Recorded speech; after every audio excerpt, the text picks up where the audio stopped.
안녕하세요. 효과적인 데이터 모델링을 위한 14가지 방법 세미나를 진행할 대부기업 손보라입니다. 바쁘신 와중에도 세미나에 참석해 주셔서 감사합니다.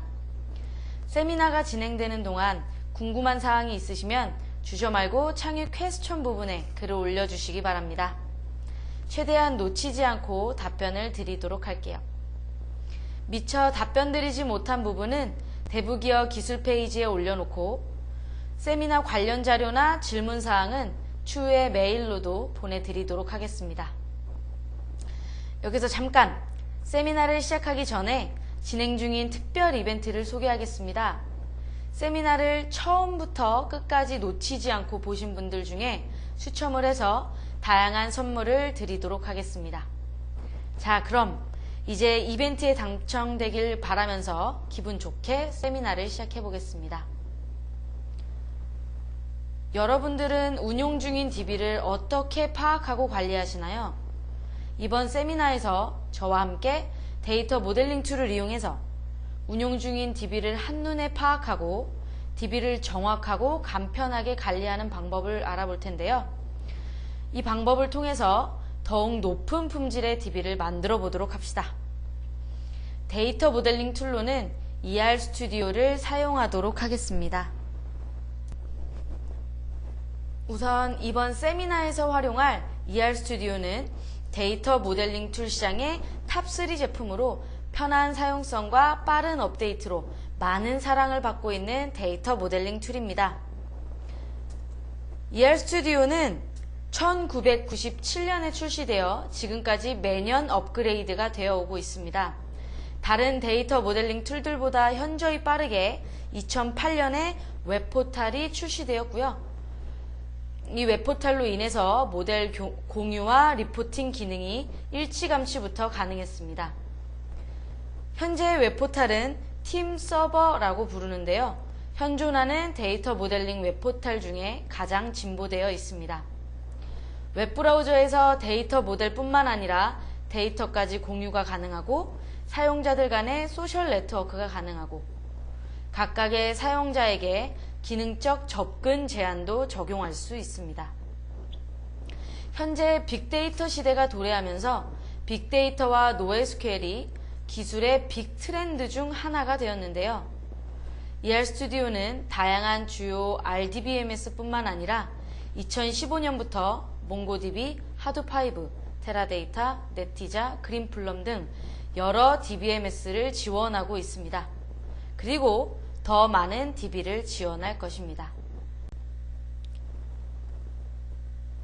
데이터 모델링 툴을 사용하고 계신 분들 중에 새롭게 DB를 설계하기 위해서 데이터 모델링 툴을 사용하시는 분들도 계시겠지만 그 외로도 이미 운용 중인 DB를 관리하고 작업하기 위해서 데이터 모델링 툴이 필요하신 분들이 많을 겁니다. 이번 세미나에서는 운용 중인 DB를 ER 스튜디오를 이용해서 데이터 모델로 생성을 하고 ER 스튜디오의 여러 똑똑한 기능들을 이용해서 테이블이나 컬럼 등을 추가해보고 용어를 정리하고 사이즈가 큰 모델을 작업하기 쉽게 원하는 주제별로 모델을 나누어 작업해 보도록 하겠습니다. 또한 작성한 모델을 실제 DB에 반영시켜보고 작업한 모델을 여러 협업자와 공유하는 방법 등을 이용을 해서 DB를 더욱 높은 품질의 DB로 만들어 보려고 합니다. 추가적으로 프로세스 흐름을 표현하고 모델의 레이아웃, 폰트, 색상을 지정해보고 필요한 추가 커멘트를 등록을 해서 모델의 이해도를 높이고 자동화 기능을 이용해서 반복되는 기능을 한 번에 처리해보면서 데이터 모델링 툴을 더욱 편리하게 할 수 있도록 도와주는 ER 스튜디오의 꿀팁을 알려드리도록 하겠습니다. 자, 그럼 이제 ER 스튜디오를 통해 직접 하나하나 해보도록 하겠습니다. ER 스튜디오를 실행하면 처음에 웰컴 페이지가 나옵니다. 웰컴 페이지를 통해서 ER 스튜디오의 새로운 정보나 관련 동영상들, 자료들을 확인할 수가 있고요. 이 스타트 부분에서 데이터 모델을 새롭게 만들거나 또 이제 기존의 데이터 모델을 불러오는 등 이제 데이터 모델 작업을 간편하게 시작할 수가 있는 겁니다. 웰컴 페이지를 사용하는 것은 뷰에서 웰컴 페이지를 체크해서 사용하시면 되고요. ER 스튜디오에서 데이터 모델링 작업을 시작하실 때에는 웰컴 페이지의 스타트에서 뉴 모델을 이용을 하시거나 아니면 뉴 아이콘 또는 파일에서 뉴를 이용하시면 됩니다.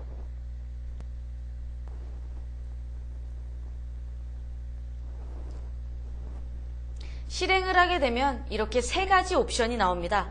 첫 번째 옵션은 ER 스튜디오에서 데이터 모델링을 할 때 관계형 모델링을 할지 아니면 다 처음 모델링을 만들지 선택을 하는 거고요. 두 번째는 리버스 엔지니어링을 해서 실제 DB의 오브젝트들을 ER 스튜디오의 모델로 불러올 수도 있습니다. 세 번째 옵션은 다른 형식의 파일을 불러와 작업을 할 수가 있습니다. 보면 다른 모델링 툴인 ER땡의 데이터 모델 파일을 직접 불러올 수도 있고요. 아니면 SQL 파일을 불러와서 모델로 생성해서 작업을 할 수도 있고, 아니라면 요 external metadata라는 기능을 이용을 해서 옵션을 이용을 해서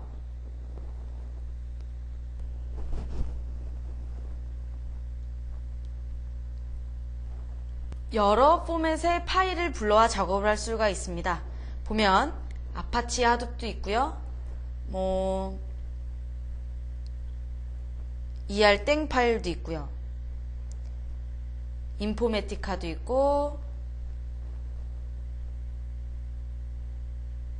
엑셀이라든지 SSAS, SSIS, 파워디땡의 모델 파일, 올랍 서버 등 여러 포맷의 파일을 불러와서 작업을 할 수가 있게 됩니다.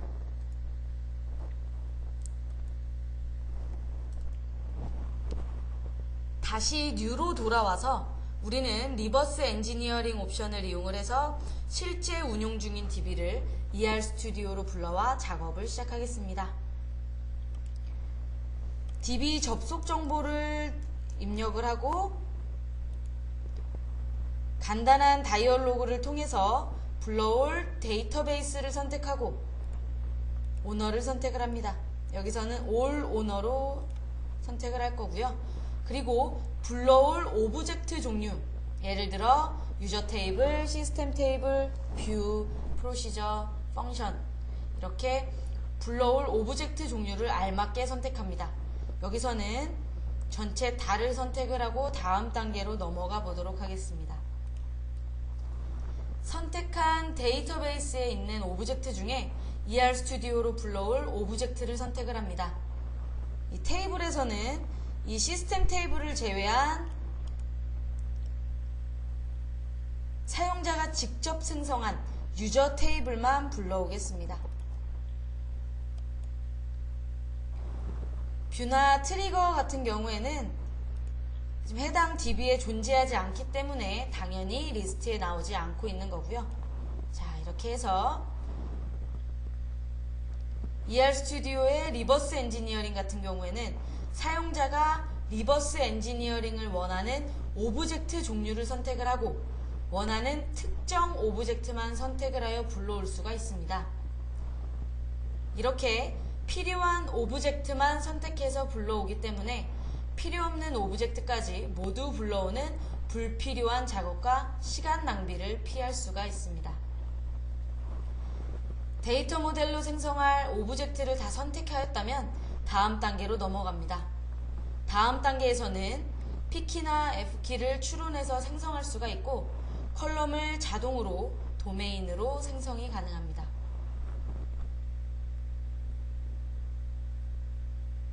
추가로 불러올 때 모델의 레이아웃을 선택을 할 수가 있고요.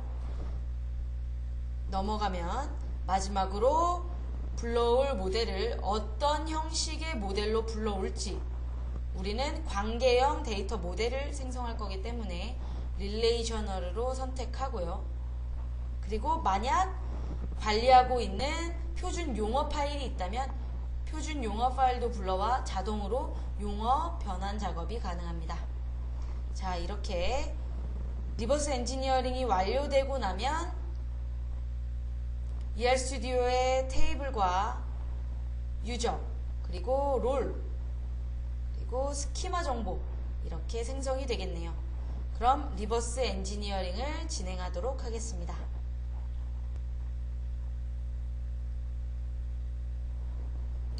자, 이렇게 리버스 엔지니어링이 진행이 되고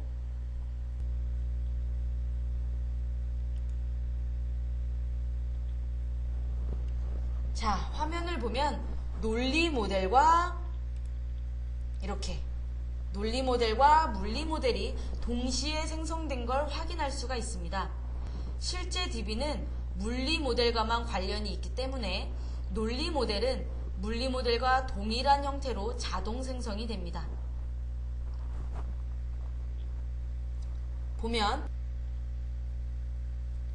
이제 셀러리 DB에 존재하는 뭐 테이블이나 스키마, 롤, 유저 이런 정보들이 다 같이 불러와진 거고요. 그리고 ER 스튜디오에 이제 유저 테이블과 관계가 모두 모델로 생성되었습니다.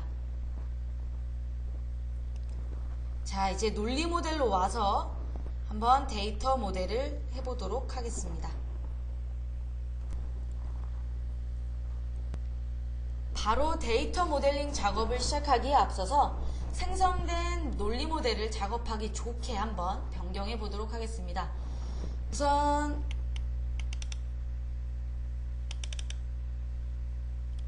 이렇게 논리명만 표시되어 있는 모델을 조금 더 정확하고 편리하게 파악해서 작업할 수 있도록 논리 모델명 뿐만 아니라 해당 오브젝트의 물리명, 데이터 타입, 데이터 크기까지 한 화면에 같이 나타내 보도록 하겠습니다. 그때는 이 다이어그램 앤 오브젝트 디스플레이 옵션을 이용을 하면 되고요.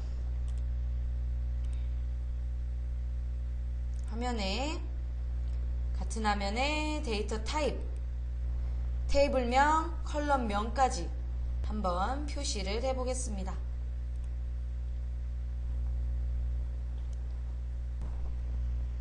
이렇게 다 표시가 되었는데요.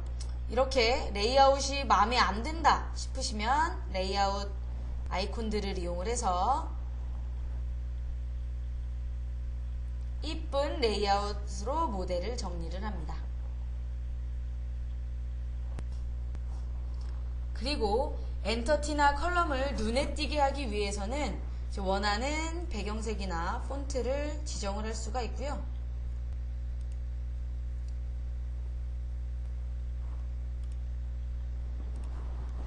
이렇게 배경색도 주고 뭐 원하는 속성이라든지 아니면 상속받은 뭐 P키, F키 이런 키들의 폰트와 컬러도 지정을 할 수가 있습니다.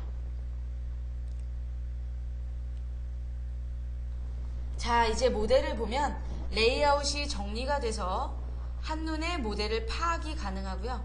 또 논리명, 물리명, 데이터 타입, 데이터 크기까지 한 번에 파악해서 작업이 가능합니다.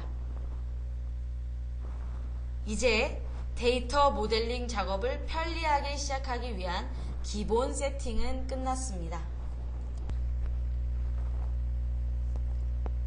데이터 모델링의 기본 세팅이 끝났으니 이번에는 엔터티를 추가해 보겠습니다. 엔터티를 만들 때에는 인서트, 엔터티 메뉴 또는 엔터티 아이콘을 이용하면 됩니다. ER 스튜디오에서는 엔터티 생성은 연속 생성 모드로서 클릭으로 원하는 만큼의 엔터티를 계속 생성할 수 있습니다.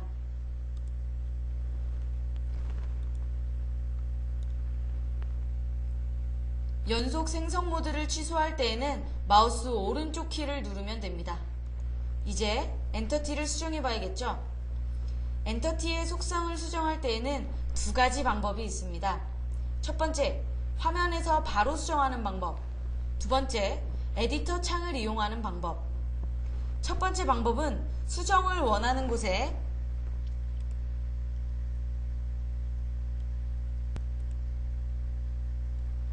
Shift 클릭을 하면 수정 모드로 변하게 됩니다. 엔터티명에서 식별자 부분으로 그리고 일반 속성 부분으로 옮겨갈 때에는 탭키를, 그리고 식별자 부분이나 일반 속성 부분에 추가하려면 엔터키를 누르시면 됩니다. 그럼 Shift 클릭으로 화면에서 바로 엔터티명을 수정하고 식별자와 속성을 추가해 보도록 하겠습니다.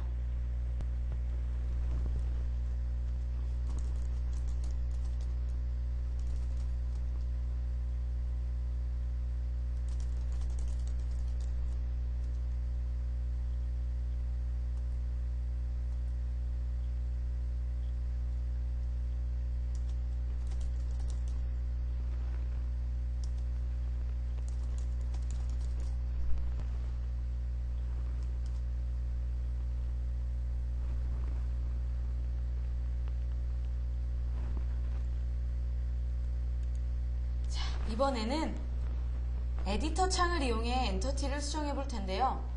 수정을 원하는 엔터티를 더블 클릭을 하면 에디터 창이 나오게 됩니다.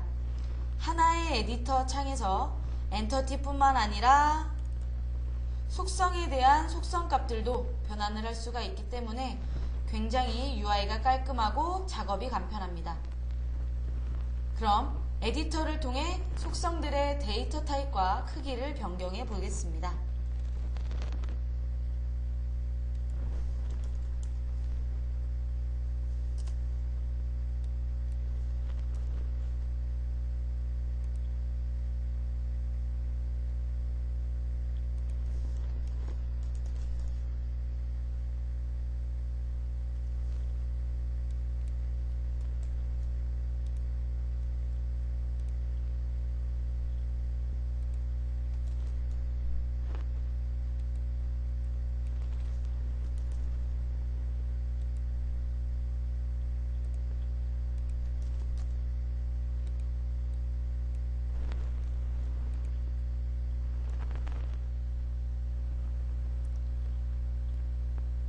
그리고 Add 버튼을 통해서 속성을 더 추가해 보겠습니다.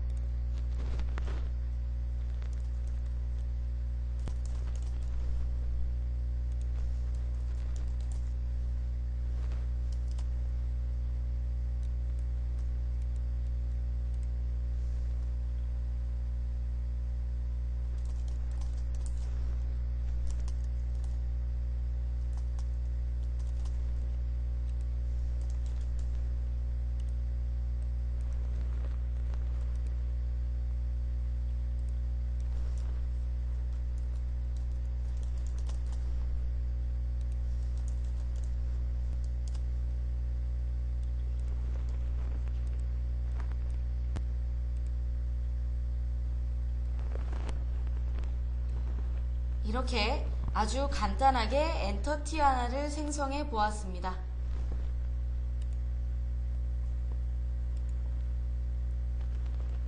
사용하지 않을 엔터티는 삭제를 하고 생성한 엔터티와 기존에 생성된 엔터티의 관계선을 맺어보도록 하겠습니다.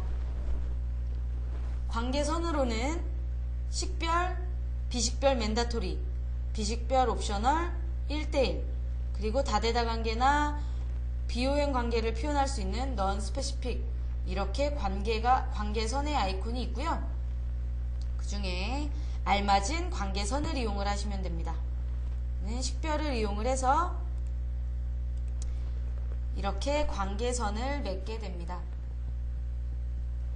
관계선의 경우에도 엔터티와 마찬가지로 관계선을 더블 클릭을 하면 에디터 창이 나타나고 이 에디터 창을 통해서 관계에 대한 속성을 알맞게 수정하시면 됩니다.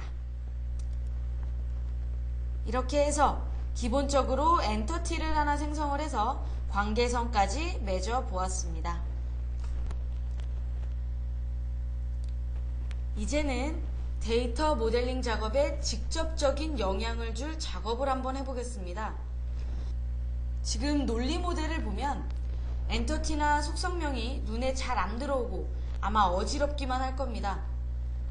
이렇게 어지럽게 느껴지는 가장 큰 이유는 물리 모델이 그대로 논리 모델로 생성이 된 것이라서 논리명 또한 물리명과 동일하게 영문으로 작성되어 있기 때문입니다. 그렇다면 이제는 논리명을 한글명으로 바꿔보도록 하겠습니다. 논리명 변환 작업은 두 가지 케이스로 소개를 할 겁니다. 첫 번째 케이스, 실제 DB의 테이블이나 컬럼의 커멘트 부분에서 논리명을 관리하는 작업 환경일 때, 두 번째 케이스는 그렇지 않고 따로 엑셀 파일이나 어떤 파일을 이용을 해서 논리명, 물리명, 즉 표준 용어를 관리하는 작업 환경일 때, 이렇게 두 가지로 나누어 소개를 하겠습니다. 첫 번째 작업 환경이라면 ER 스튜디오의 모델에서는 실제 DB의 테이블이나 컬럼의 커멘트가 데피니션 부분에 나타나게 됩니다. 보면 이 데피니션 부분에 이렇게 한글명이 나타나게 되고요. 속성도 마찬가지로 한글명이 데피니션 부분에 나타나게 됩니다. 이럴 경우에는 아주 간단하게 자동화 기능인 매크로를 이용을 하면 한 번에 정리됩니다. 자, 매크로 탭으로 이동을 해서 논리명 변환 작업을 할 오브젝트를 선택을 하고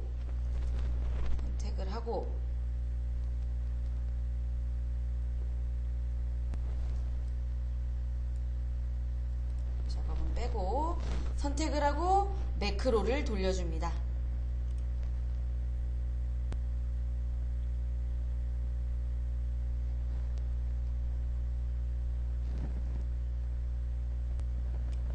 이렇게 매크로를 돌리게 되면 한 번에 논리명으로 변환이 됩니다. 자, 어떤가요? 논리명 변환까지 하고 나니 이제 모델이 한층 더 눈에 잘 들어오시나요? 네. 이제 오브젝트를 보면 논리명, 물리명, 그리고 데이터 타입, 데이터 크기까지 한눈에 파악해서 모델링 작업이 훨씬 쉽게 가능해졌습니다. 이 매크로를 사용을 하면 정말 굉장히 편리할 것 같은 도움될 기능이라는 것이 느껴지시나요? 그럼 이번에는 표준 용어를 엑셀이나 다른 파일로 관리하고 있는 작업 환경일 때의 상황입니다. 이때는 관리하는 표준 용어 파일을 이용을 해서 표준 용어 템플릿을 만들고 만든 템플릿을 이용해서 변환하는 작업입니다. 자, 직접 해보면 데이터 딕셔너리 탭으로 이동을 해서 네이밍 스탠다드 템플릿, 즉 표준 용어 템플릿을 생성을 합니다.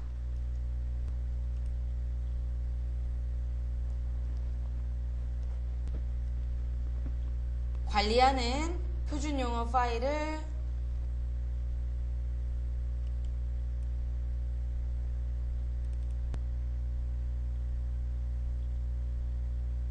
이렇게 불러오면 논리명, 물리명이 나오고요. 요 생성한 표준용어 템플릿을 이용을 해서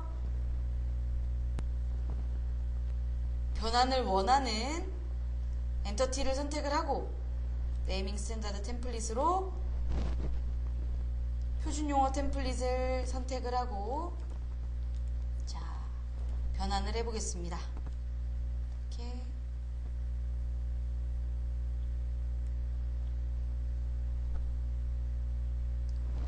그러면 표준용어 템플릿에 명명된 대로 논리명을 기준으로 이제 물리명이 변경된 걸 확인할 수 있습니다.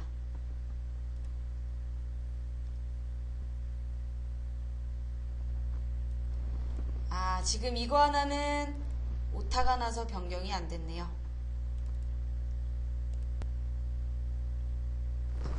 지금 일자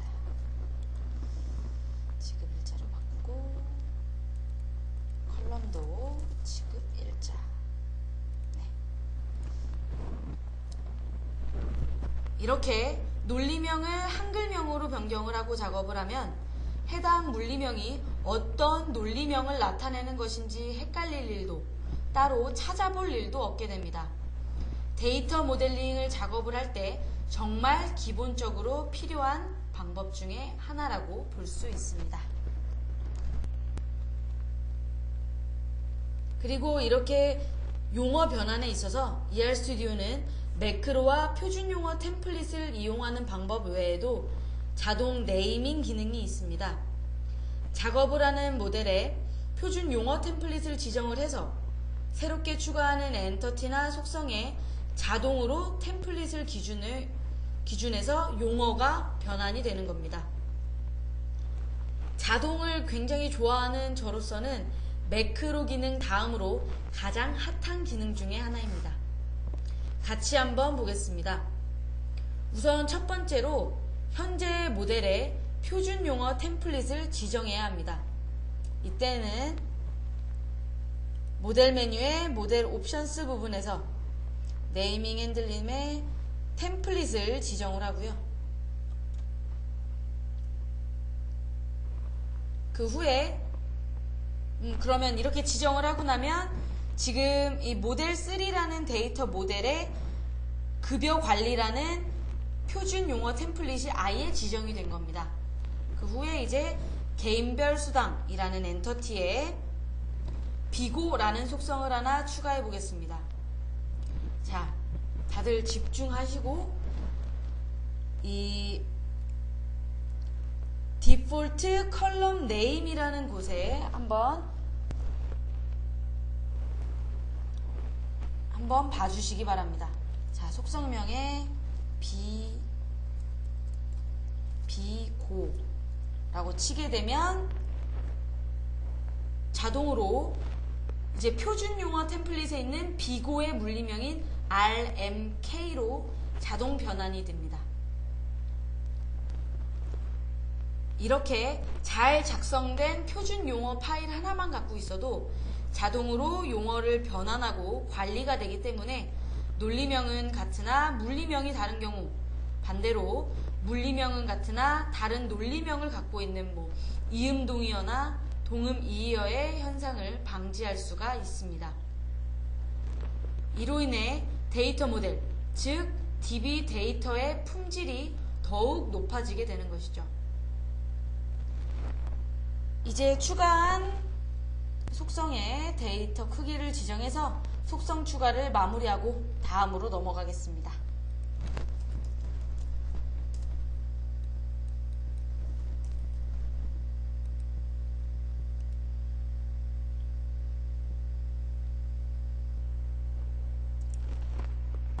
지금까지 한 작업을 간단하게 정리를 해보면 ER스튜디오를 이용해서 실제 DB를 데이터 모델로 생성하고 했고, 데이터 품질을 높이기 위해 데이터 모델의 표준 용어를 적용시켜 용어를 정리하였습니다.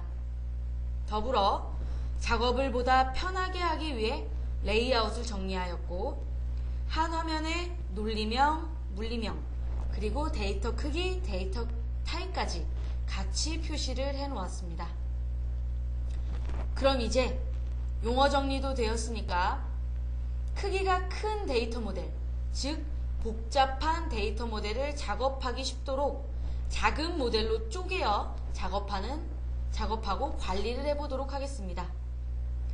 ER스튜디오에서는 모든 오브젝트들은 메인 모델에서 찾아볼 수 있고 관리됩니다. 메인 모델의 하위 모델, 즉 서브 모델로 원하는 오브젝트들만 모아서 관리하고 작업할 수 있습니다. 다시 말해서 서브 모델들은 메인 모델의 일부분, 즉 부분 집합으로서 서브 모델에서 변경사항이 일어나면 메인 모델에도 자동 반영됩니다. 다시 말해 전체 모델인 메인 모델을 보다 작업하기 쉽게 서브 모델로 나누는 건데요. 모델을 나누는 기준은 정해져 있진 않습니다. 자신이 작업하기 편한 대로 나누면 되고요. 여기서는 업무별로 나누어 서브 모델을 만들어 보겠습니다. 개인별 수당과 관련 있는 개인별 수당 엔터티, 그리고 급여 대상자, 그리고 급여 마스터까지 이렇게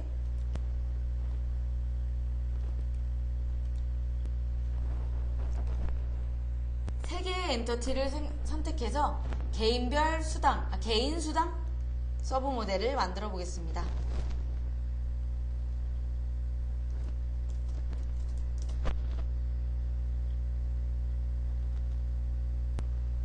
개인 수당이라는 서브 모델이 생성이 되면서 그 모델 안에는 선택된 3개의 엔터티만 나타나게 됩니다. 서브 모델을 생성하는 방법으로는 지금 해봤듯이 원하는 오브젝트를 직접 선택해서 만들 수도 있고요. 아니면 서브 모델 에디트 창을 통해 원하는 오브젝트를 복수로 선택하거나 아님 특정 오브젝트와 관계를 맺고 있는 오브젝트를 한 번에 선택하여 생성할 수가 있습니다. 보면 이렇게 서브 모델 에디터 창을 이용을 해서 서브 모델을 명을 지정을 하고 원하는 서브 모델을 복수에 선택해서 모델을 만들던지 또는 특정 엔터티와 관계선을 맺고 있는 엔터티를 자동으로 선택시켜서 서브 모델로 만들 수도 있습니다.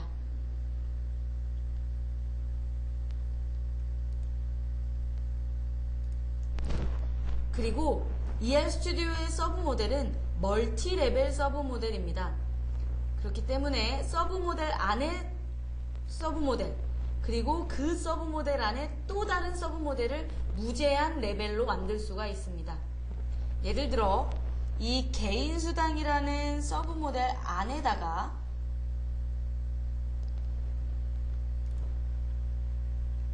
이 급여 대상자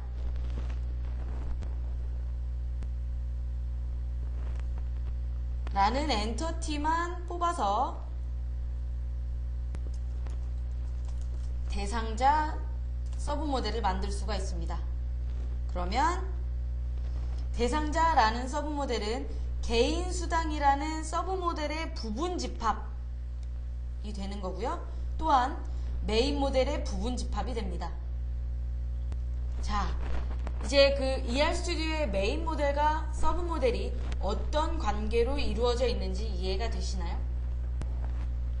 이렇게 멀티레벨 서브 모델을 지원하기 때문에 아무리 크고 복잡한 데이터 모델이라도 작업하기 편리하게 여러 레벨의 여러 서브 모델로 나누어 작업을 할 수가 있게 됩니다.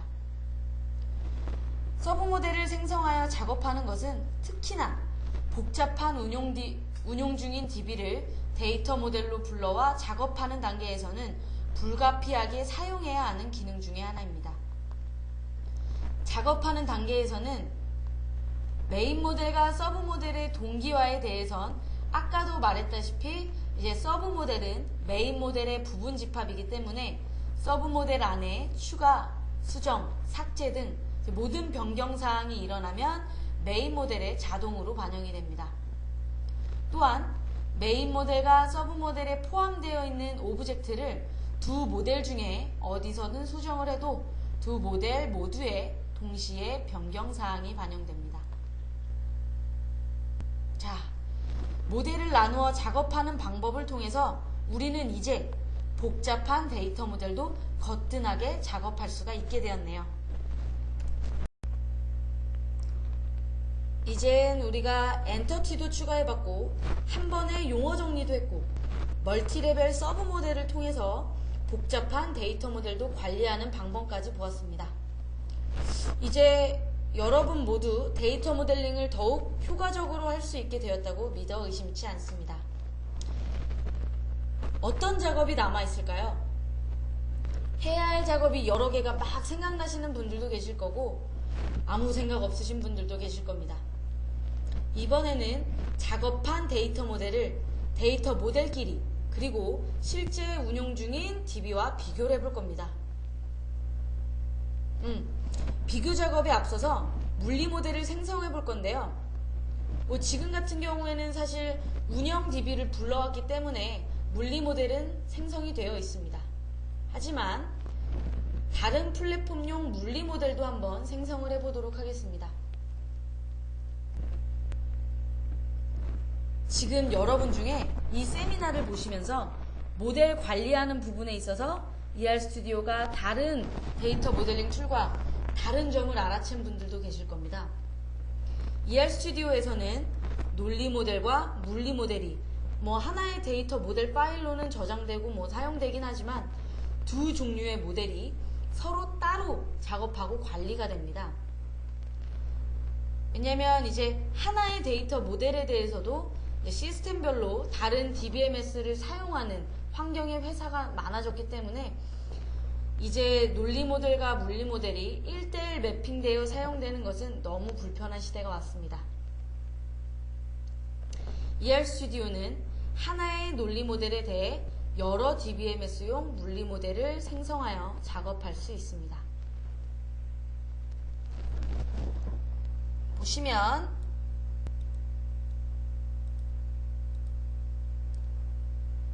지금 생성되어 있는 물리 모델은 운영 중인 SQL 서버 DBMS의 DB를 불러온 모델이기 때문에 데이터 타입이나 여러가지 모든 것들이 SQL 서버의 특징에 맞게 생성된 SQL 서버용 물리 모델입니다.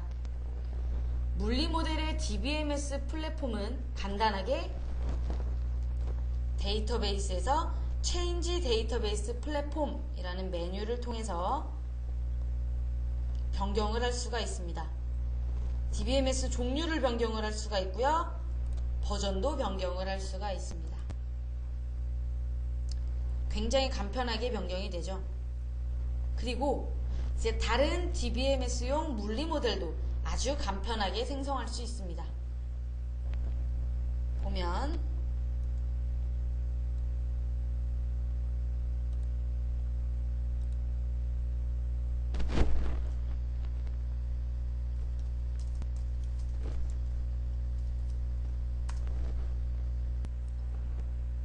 물리 모델에 지원되는 플랫폼으로는 이제 SQL 서버나 오라클 이렇게 주요 RDBMS의 최신 버전뿐만 아니라 하드5, 몽고DB 이렇게 여러 플랫폼용 물리 모델을 만들 수가 있습니다. 또한 메인 모델뿐 아니라 아까 생성했던 서브 모델에 대해서도 개별적으로 물리 모델 생성이 가능합니다. 이렇게 하나의 논리 모델에 대해 원하는 물리 모델을 간편하게 생성할 수가 있습니다. 이제 진짜로 데이터 모델 간 그리고 실제 운영 DB와 변경사항을 비교하고 차이점을 반영하는 방법을 보도록 하겠습니다. 어떻게 생각하면 이 단계가 제일 중요한 단계일 수도 있겠네요. 지금까지 해왔던 작업들을 열심히 했어도 실제 DB와 비교해서 동기화시키지 않는다면 아무 소용이 없을 테니까. 그죠? 그럼 방법을 한번 같이 보도록 하겠습니다. ER스튜디오의 비교 및 반영 작업은 5가지가 있습니다.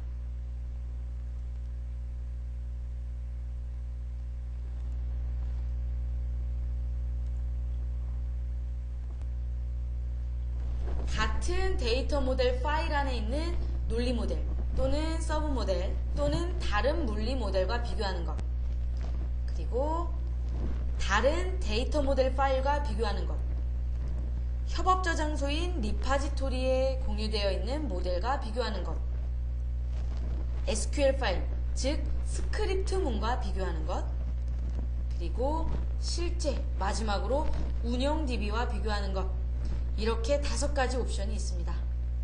이 중에 원하는 비교 작업을 선택해서 진행하면 되는데요. 우선은 지금까지 우리가 작업했던 논리 모델과 물리 모델을 비교해 보도록 하겠습니다. 아까도 우리가 같이 봤지만 ER스튜디오는 하나의 논리 모델에서 여러 물리 모델이 생성되어 관리가 됩니다. 그렇기 때문에 논리 모델과 물리 모델이 1대1 매칭 형식이 아닙니다. 반드시 작업을 한 후에는 서로 비교해서 차이점을 확인하고 반영해야 합니다. 아마 1대1 매칭 형식에 익숙하신 분들은 굳이 힘들게 모델링 작업을 하고 또 비교 작업을 해야 하나 라고 생각을 할 수도 있는데요. 논리 모델은 데이터 모델의 이론을 고려해서 만들어 놓은 모델이라면 물리 모델 같은 경우는 DB의 성능까지도 고려를 해서 DBMS의 특징에 맞게 생성된 모델입니다. 그렇기 때문에 논리 모델과 물리 모델은 항상 같을 수만은 없습니다. 논리 모델과 물리 모델이 아무런 비교 작업 없이 자동으로 동일하게 작성되는 것은 작업할 때는 편리할 수 있겠지만 위험 부담이 큽니다. 당연히 차이를 비교하고 반영할 사항은 반영하고 그렇지 않은 사항은 무시해서 남겨두는 것이 더욱 좋은 형식입니다. 그럼 우선 논리 모델과 물리 모델을 전체 모델끼리 비교해 보도록 하겠습니다. 첫 번째 옵션을 선택을 하고 비교를 원하는 논리 모델을 선택을 합니다. 그리고 어떤 값을 비교를 할지 비교할 값을 선택을 하고요. 그 다음에 비교할 대상을 선택을 합니다. 자, 보게 되면 이렇게 이그노어라고 표시가 되어 있는 것들은 다 각각의 테이블마다 차이점이 있다는 뜻입니다. 확인을 해보면 우선 우리가 아까 논리 모델에서 표준 용어 파일을 이용을 해서 논리명을 한글명으로 변환했기 때문에 변환 안 한 물리 모델과 차이점이 있다고 나오는 거고요. 그리고 이전에 우리가 엔터티 하나 추가해봤던 종전 근무지라는 엔터티는 아예 물리 모델에는 존재하지 않는다라고 나와 있는 겁니다. 그리고 아까 우리가 개인별 수당이라는 엔터티에 추가했던 비고라는 속성도 해당 물리 모델에는 존재하지 않는다라고 표시가 되어 있습니다. 그럼 이제 두 개의 차이점은 봤고 이제는 이 차이점을 아마 반영시켜 보도록 할 텐데요. 이 변경사항을 반영하는 데에는 3가지 방법이 있습니다. 첫 번째, 두 오브젝트 간의 차이를 그냥 놔둔다. 두 번째, 차이점을 물리 모델에 반영한다. 세 번째, 물리 모델에 있는 상태를 논리 모델로 반영한다. 이렇게 3가지가 있습니다. 우리는 데이터 모델을 우리는 ER 스튜디오를 통해 작성한 논리 모델을 가지고 실제 DB에 반영을 할 거기 때문에 현재 논리 모델의 상태를 물리 모델에 동일하게 반영을 시켜 보겠습니다.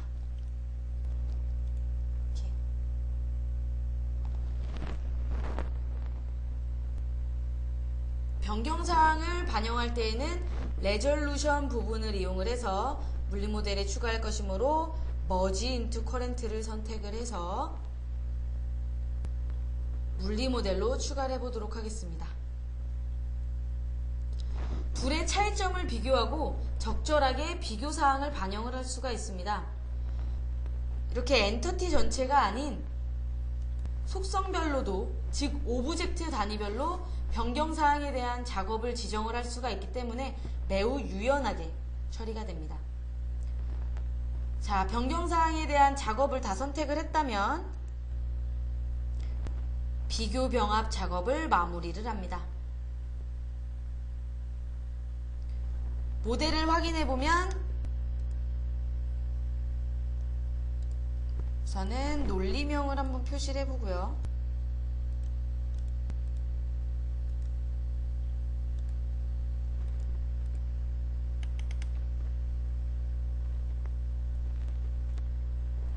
이제 변경사항을 맞춘 물리 모델을 한번 확인을 해보면 우리가 작성했던 종전근무지라는 테이블이 생성이 됐고 개인별 수당에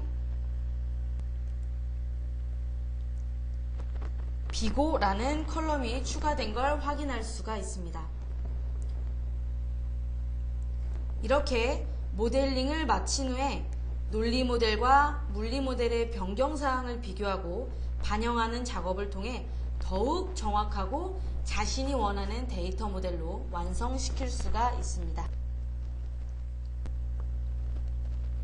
이번에는 완벽하게 모델링이 끝난 물리 모델을 운용 중인 실제 DB와 비교하고 변경하는 작업을 반영시켜 보도록 하겠습니다.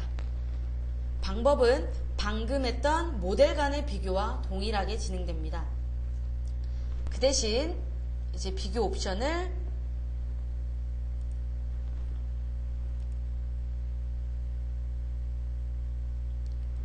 운용 DB, 라이브 DB와 비교하는 옵션으로 선택을 하고요. DB의 접속 정보를 입력을 하고 원하는 DB와 오너를 선택을 합니다. 비교할 값을 선택을 하고 비교를 해보겠습니다.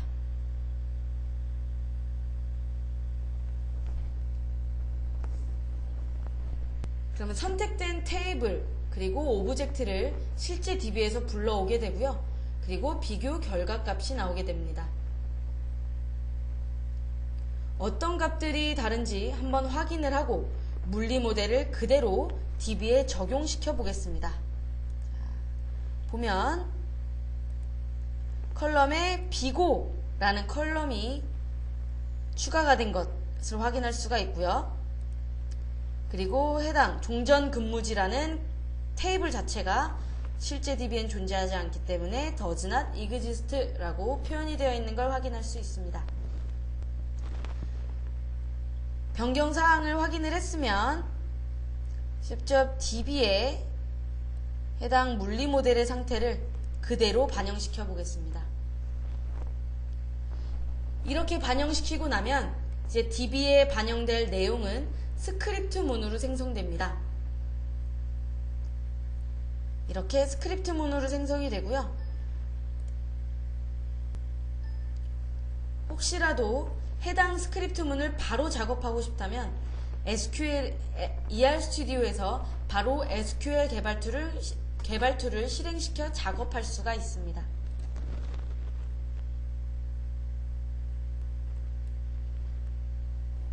여기서 팁 하나를 알려드리겠습니다. 만약 ER 스튜디오에서 스크립트 문을 위해 실행시킬 SQL 개발 툴이 있으시다면,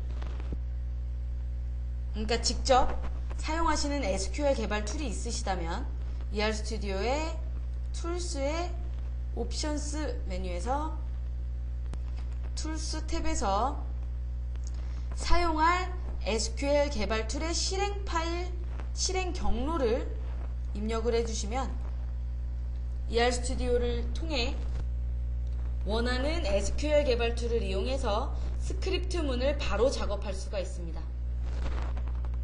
이렇게 하실 때에는 이 작업 같은 경우에는 실제 DB를 건드는 작업이기 때문에 ER 스튜디오를 통해 자동으로 작성된 스크립트 문을 DB에 반영시키기 전에 반드시 꼭 반드시 다시 한번 확인 후에 반영해야 된다는 점을 잊지 마시기 바랍니다.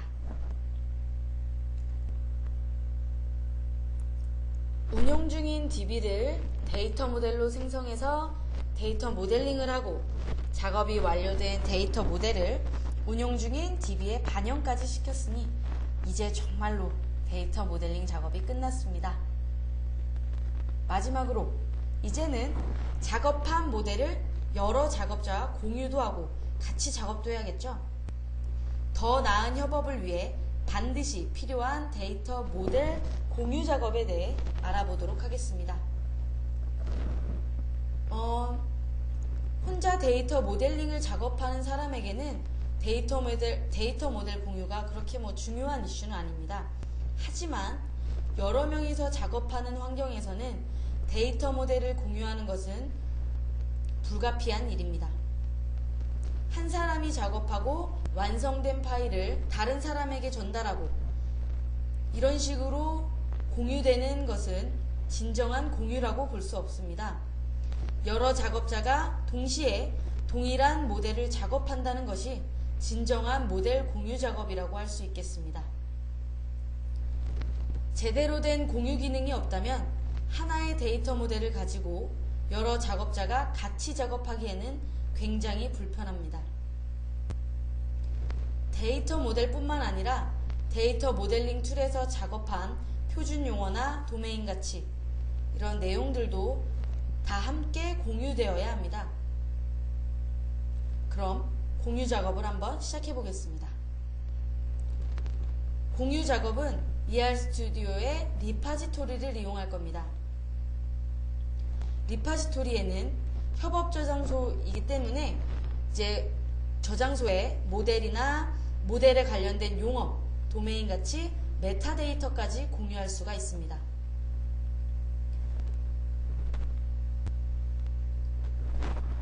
리파지토리에 접속을 하고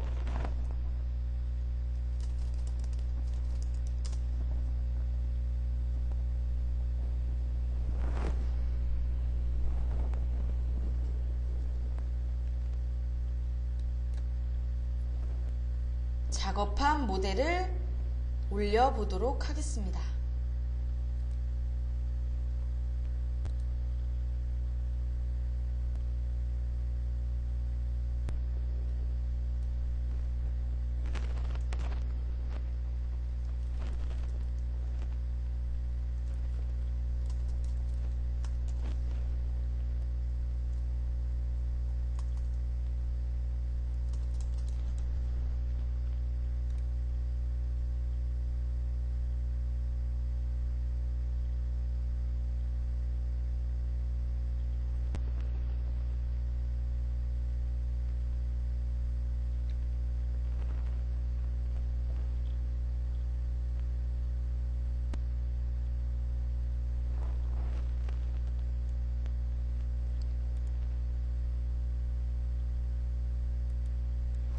이렇게 모델을 리파지토리에 올리게 되면 모델에 파란색 자물쇠 모양이 나타납니다. 이거는 공유가 돼서 잠금이 걸린 것입니다. 그 후에 공유된 모델을 작업을 하려면 체크아웃 기능으로 잠금을 풀고 작업을 하면 됩니다.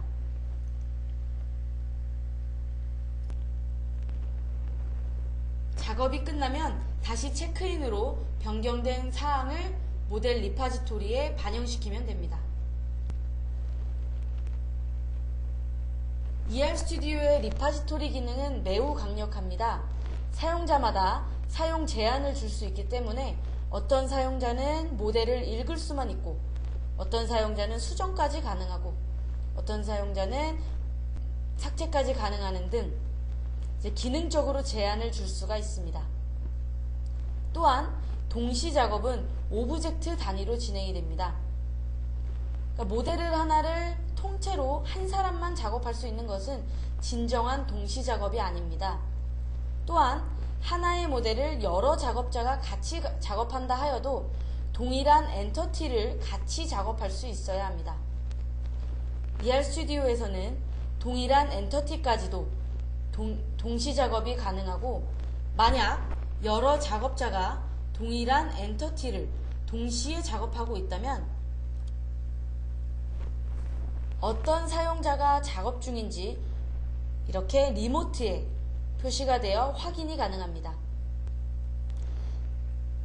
작업이 끝난 후에는 다른 작업자가 작업한 사항이 어떻게 변했는지 사항을 확인해서 자신이 작업한 상태로 변경을 할지 아니면 놔둘지 결정을 할 수가 있습니다. 그 외에도 이제 특정 오브젝트 또는 모델을 혼자 작업할 수 있게 하는 기능이나 모델을 최신 상태로 새로 고침하는 기능 등 공유 작업에 필요한 여러 기능들을 제공합니다. 그리고 이렇게 리파지토리에 공유된 모델은 ER스튜디오의 웹포탈인 팀 서버에서도 확인할 수 있습니다. 팀 서버에서는 리파지토리에 공유되는 모델이나 용어, 그리고 도메인 등 모든 메타데이터가 공유됩니다. 그러므로 모든 관련자들이 간단하게 웹브라우저를 통해서 모델 및 관련 메타데이터를 확인을 할 수가 있고, 그리고 그와 관련해서 커멘트도 달면서 서로 커뮤니케이션이 가능합니다. 만약 지금 세미나를 참석해 주신 분들 중에 팀 서버를 직접 경험해보고 싶으신 분들은 퀘스천 창에 트라이얼 요청글을 남겨주시면 이메일로 직접 웹포탈을 사용해볼 수 있도록 사용할 수 있는 주소와 계정을 전달해 드리도록 하겠습니다. 아마 상상했던 것 이상으로 더 대단한 웹포탈을 경험하실 겁니다.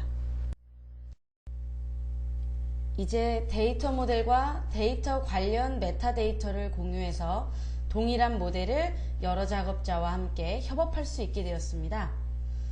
여기서 협업 시 사용하면 좋을 꿀팁 하나를 알려드리겠습니다.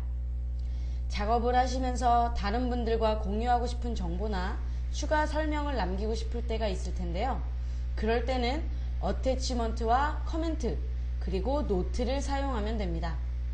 우선 작업을 위해 모델을 체크아웃 하겠습니다.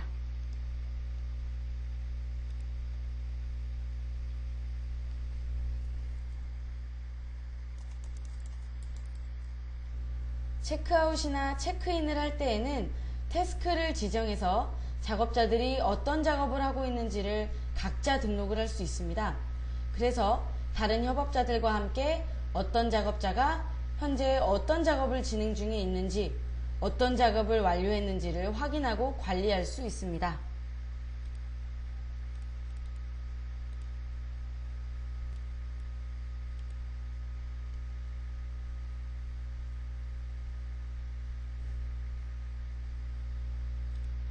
어태치먼트 기능을 먼저 볼 텐데요.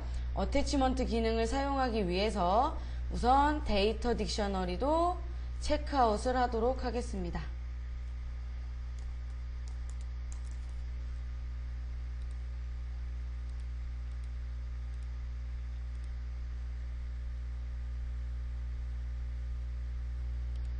어태치먼트 타입을 먼저 생성을 할 거고요. 어태치먼트 타입명을 지정을 하고,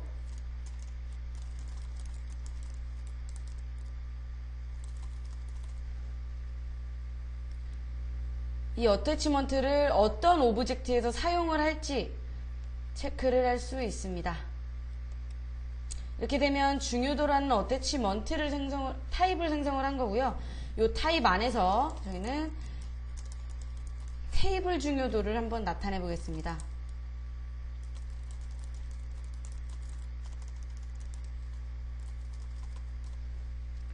그리고 밸류 쪽으로 와서는 해당하는 어태치먼트가 어떤 값을 가질 수 있는지 지정할 수 있는 값으로는 텍스트, 불린, 데이트, 외부 URL 링크를 넣는다든지 숫자, 텍스트 리스트, 타임 이렇게 정할 수 있습니다.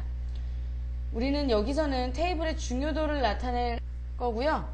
텍스트 리스트를 통해서 중요도가 높음, 보통, 낮음 이렇게 지정을 할 겁니다. 그리고 기본 디폴트 값으로는 보통으로 지정을 할 거고요. 이렇게 테이블 중요도라는 어태치먼트를 생성을 했습니다.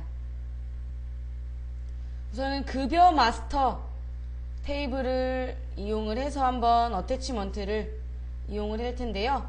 우선 급여 마스터에서 어태치먼트 바인딩의 테이블 중요도, 해당 테이블 같은 경우는 중요도가 높음으로 두겠습니다. 이렇게 두고 포맷 메뉴에서 테이블의 사이즈를 재사이징을 할 거고요. 그렇게 되면 아래쪽에 보시면 테이블 중요도 해서 높음이라고 나오게 되어 있습니다. 테이블 아래쪽에 어태치먼트가 태그로 붙게 돼서 작업할 때마다 이제 한눈에 파악을 할 수가 있습니다. 이제 이 외로도 뭐 관리자가 누군지 아니면 이 테이블을 작업을 할 때 주의사항이 어떤지 이런 추가 사항들을 원하는 대로 알맞게 추가해서 나타내면 되고요. 지금 여기서는 테이블 중요도라고 아예 어태치먼트 명을 지정을 해서 저희는 지금 테이블에만 사용을 했는데, 그게 아니라 이제 생성한 어태치먼트 같은 경우에는 모든 오브젝트에 대해서 동일하게 사용을 할 수가 있습니다. 뭐 추가적으로 이 아래 보이시는 데이터 세큐리티 인포메이션 이라는 기능을 이용을 해서 데이터들의 보안 뭐 정보를 나타낼 수도 있고요.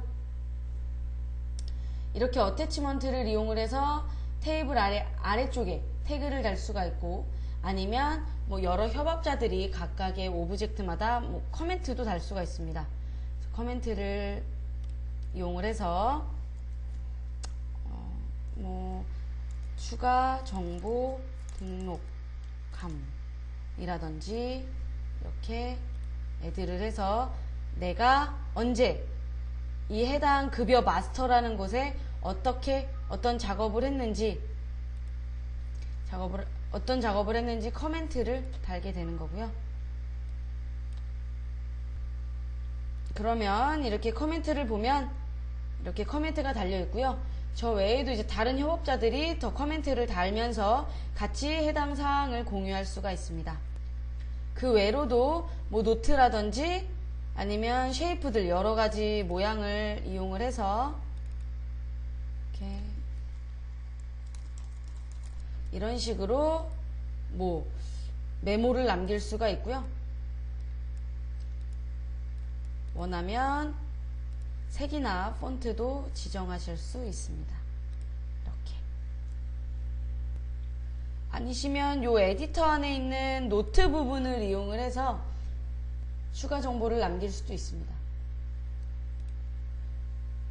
뭐 어태치먼트라든지 커멘트, 노트, 쉐이프 뭐 이 중에서 편한 방법을 사용을 해서 추가 정보라든지 아니면 설명을 나타내시면 되는 거고요. 이 기능을 이용을 하시면 이제 여러 협업자와 함께 동일한 이제 작업을 한다 해도 추가 설명을 표현을 해 놓을 수가 있기 때문에 서로 모델에 대해 뭐 각각 작업한 게 다르더라도 모델에 대해 이해도가 높아지고 커뮤니케이션이 더욱 원활해질 수가 있습니다. 여기서 잠깐 같이 작업하는 개발자들과의 커뮤니케이션도 굉장히 중요하긴 하지만 이제 데이터 모델을 직접적으로 하지는 않지만 관련이 있는 이해 관계자들과의 커뮤니케이션도 굉장히 중요합니다. 특히 이제 뭐 이해 관계자들에게 데이터 모델을 이용해서 시스템이 어떤 프로세스적으로 진행이 된다라고 설명을 해주기가 되게 어려울 때가 많을 텐데요. 이럴 때 뭐 이해 관계자들한테는 모델의 오브젝트에 대해 하나하나씩 자세한 내용이 필요하지 않고 어떤 프로세스로 되어 있는지 한눈에 알아보기 딱 쉽게 파악할 수 있게 하는 것이 더욱 활용적일 수가 있습니다. 그럴 경우에는 비즈니스 데이터 오브젝트라고 해서 BDO를 이용을 할 수가 있는데요. 이 BDO를 이용을 하면 비즈니스적으로 의미가 동일한 오브젝트를 하나의 BDO로 묶을 수가 있습니다. 뭐 예를 들어 보면 지금 뭐 급여 지급에 대한 데이터를 관리하는 급여 지급 정보 테이블이라든지 아니면 직급별 지급률이라는 테이블을 하나의 BDO로 묶을 수 있습니다. 이렇게 보시면 BDO 오브젝트를 이용을 해서 해당 BDO에 뭐 급여 지급이라고 만들어 놓고요. 여기에 해당되는 급여 지급 정보랑 지급별 지급률을 합쳐 놓을 수가 있습니다. 그리고 OK 버튼을 누르면 이렇게 보시면 두 개의 선택된 비즈니스적으로 같은 의미를 갖고 있는 요 데이터들, 같은 데이터를 관리하는 데이터들을 묶어서 이렇게 하나의 BDO로 나타낼 수가 있게 됩니다.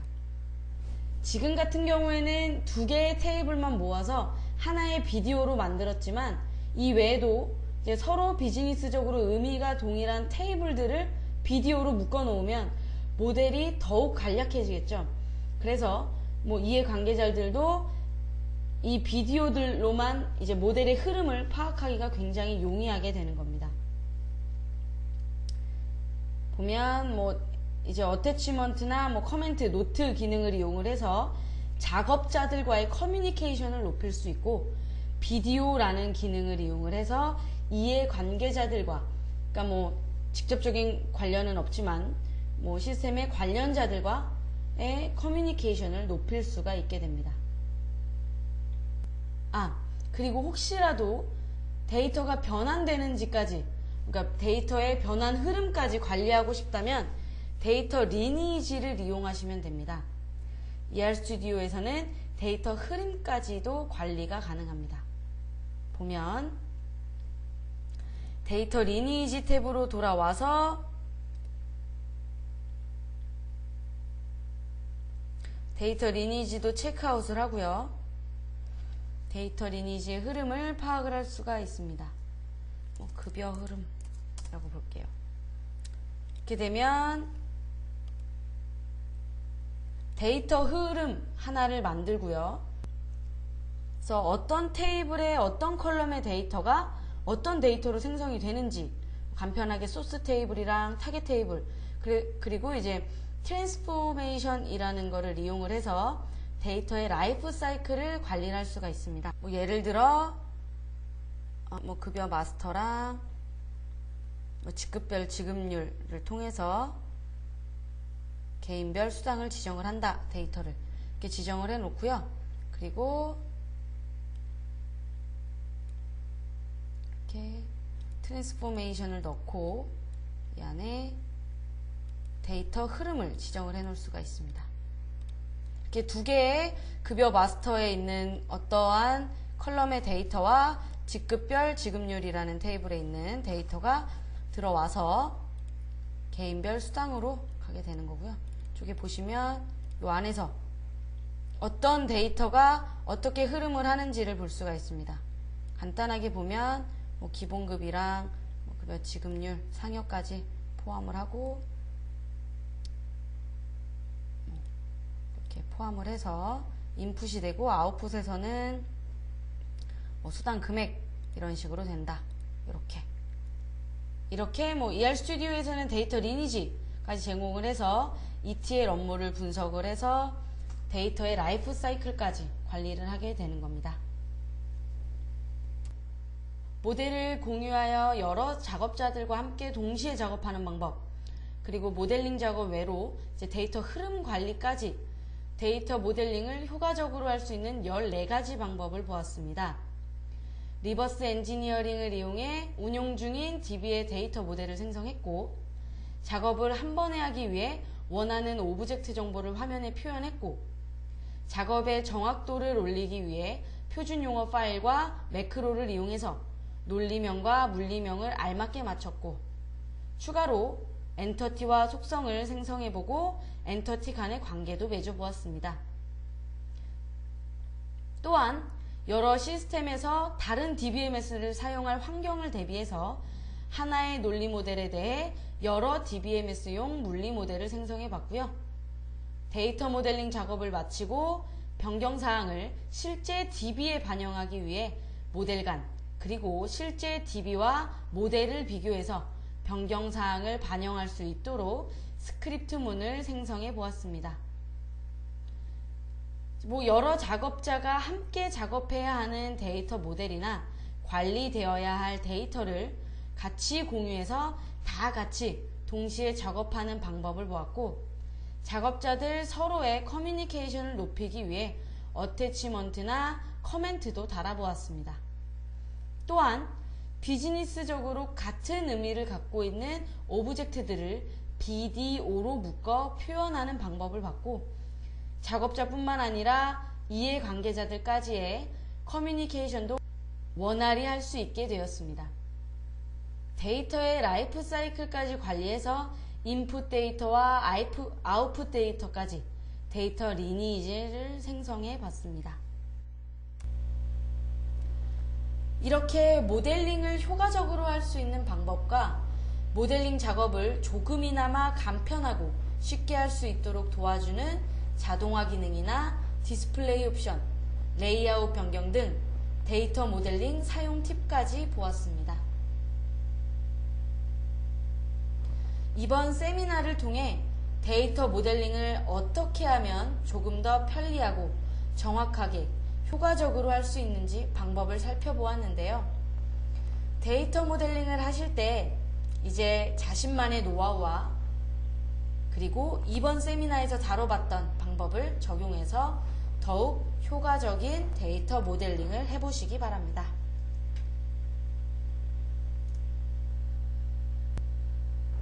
세미나에 관련하여 궁금하신 내용이 있으시다면 대부기업 기술 페이지 tech.대부기업.co.kr에 글을 올려주시기 바랍니다. 또한 오늘 진행되었던 세미나 관련 자료도 기술 페이지에 올려놓을 계획이니 자료가 필요하신 분들은 기술 페이지에서 확인하시고 받아가시기 바랍니다. 세미나에 끝까지 참석해 주셔서 감사합니다. 세미나를 끝까지 보신 분들 중에 추첨을 통해서 다양한 선물을 드린다는 거 아시죠? 이벤트에 당첨된 행운의 분들께 저희가 따로 연락을 드리도록 하겠습니다. 그럼 효과적인 데이터 모델링을 위한 14가지 방법 세미나를 여기서 마치도록 하겠습니다. 감사합니다.